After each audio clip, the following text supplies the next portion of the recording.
Learning English Part 2. Alright, so learning the gist of English was Part 1. But studying it in college?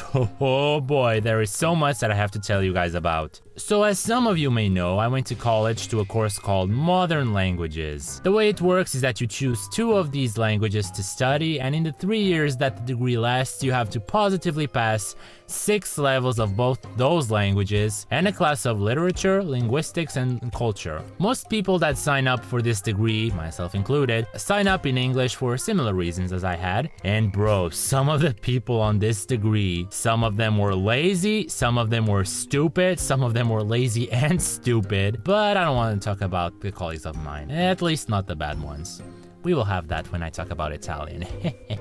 Let's talk about the professors responsible for teaching us English. Also, your academic work is evaluated in the form of 0 out of 20. In order to pass a class, you need to have a bare minimum of 9.5. Keep that in mind, because I'm gonna come back to that scale sometimes during this video. Even if you don't reach that grade through periodic assessment, there is also something in Portugal called recurso, which is another exam that you do. If you pass, you just pass, so you can use it to up your grades. And yeah, that's also an important detail for this video. Keep that in mind. So let me tell you how each level of English went like, because each one of them, well, maybe except English 6, was a crazy adventure. English 1. The feeling of being a freshman. Responsibilities were light.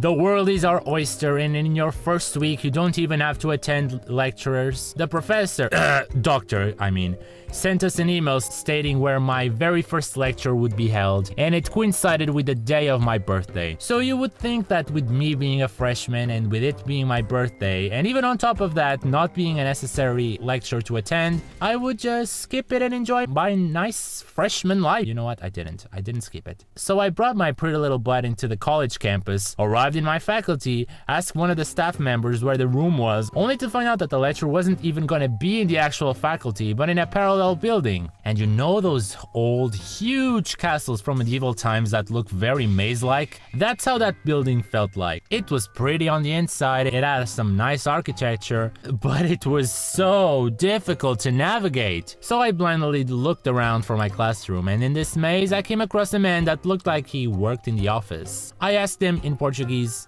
"Trabalha aqui?" And this man that literally looked like Mr. Wobblyman from Noddy said in one of the thickest Irish accents I've ever heard, "You here for the class? Yeah, just on the hall. Just round your colleague, sit down." My Irish accent is terrible, I'm so sorry. And the downward spiral just continued. This one time I was a little fussy in the lecture, and that very same teacher told me twice to be quiet. Then a colleague of mine asked me something related to the class, and a second after I turned my head to answer it, the teacher yelled, "Oi, this is my patience! Just leave!" And I never said a single word afterwards. How did I ever heard from that colleague ever again? I ended up scoring a 13 out of 20 in that level of English. But I wasn't happy, so I went to recurso and managed to get an extra point. So, level 1 of English, I got a 14. This confidence would soon disappear. English 2. I decided to change my lecture this semester because everyone kept talking about this nice little lady called... because I don't want to use her real name, let's call her Pit Stop. Professor Pitstop. She was a super sweet British lady. Her classes were boring, but she wouldn't mind if I didn't pay attention or arrived like 30 minutes late. And I ended up scoring a 16 out of 20 in that term. And unfortunately, my class was one of the last she taught. And boy, would I need to have her in the next semester, because once we got to English 3, things got very terrible. So with the 2 lecturers I came to know completely gone, my choices this semester were a lecturer that not a single person has said a nice word about, another that made his students do papers right from English 1, boy was I stupid, and a newbie that we're gonna call...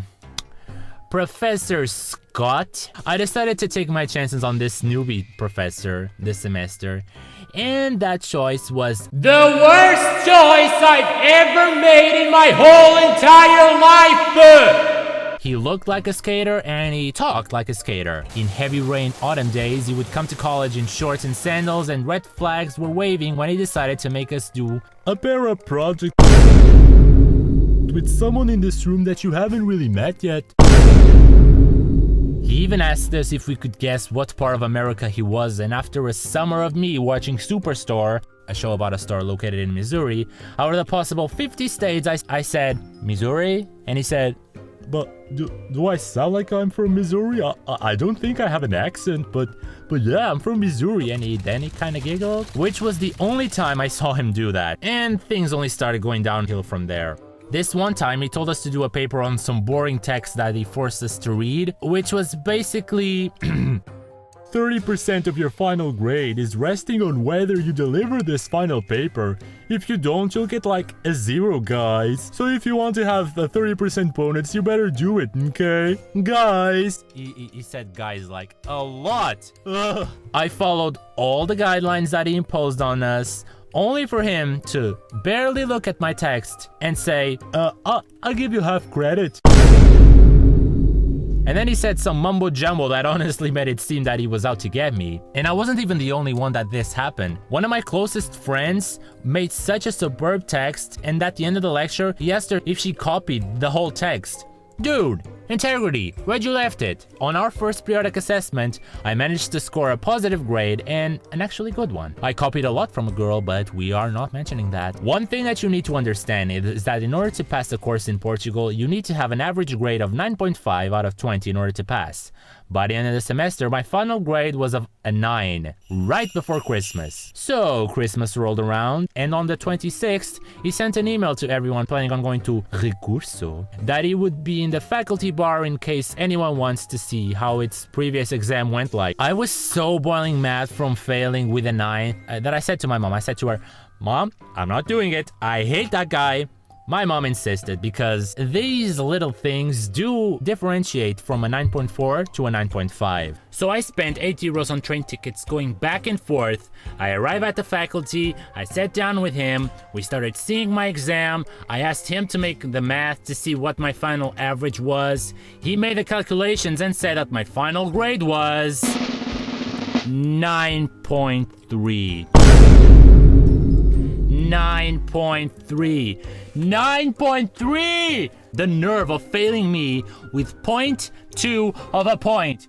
0.2 of a point! Look, I've always been a respectful student. If a teacher has ever corrected me, I took it on the chin because they're trying to help me grow. But this wasn't the case.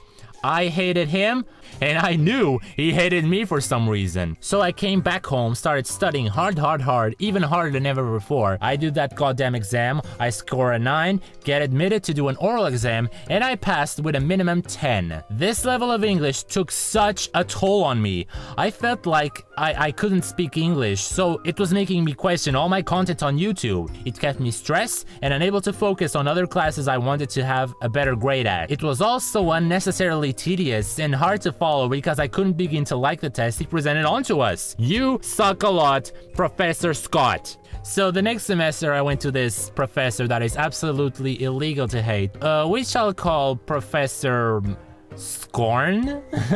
Going to these lecturers were the height of my day. He clearly watched a lot of Star Wars and Lord of the Rings. He loved his wife oh so much. And sometimes his lectures could be a bit on the dull side because of the continuous references to Star Wars, especially for someone that has never watched those movies. But he was so passionate with everything he did and always had a smile on his face, even in the face of the COVID-19 breakout.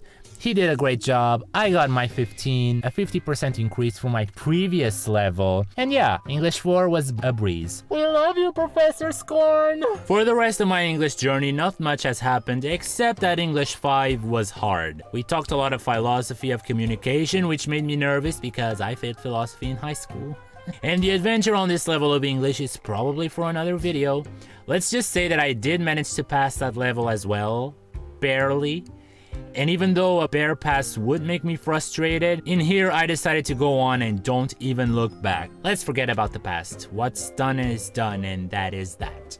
So in English 6, I had this nice lady. She overused the Zoom functionality of breakout groups and her lectures were a bit boring because of it, but she said that in order to sail by her class, you need to be an active participant, which is right up my alley, and I scored a 14. And yeah, that's it for professors I had in college teaching us English.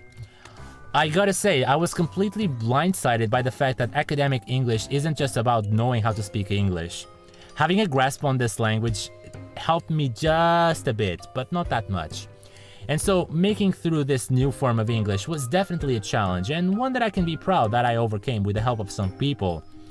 One thing I felt the more I learned though is how useless it is to know about articles and prepositions, and I feel bad that people actually like that. But hey, no one is judging. But I'm sure I'm glad that I can speak and understand this language, and the possibilities are endless. Okay, bye.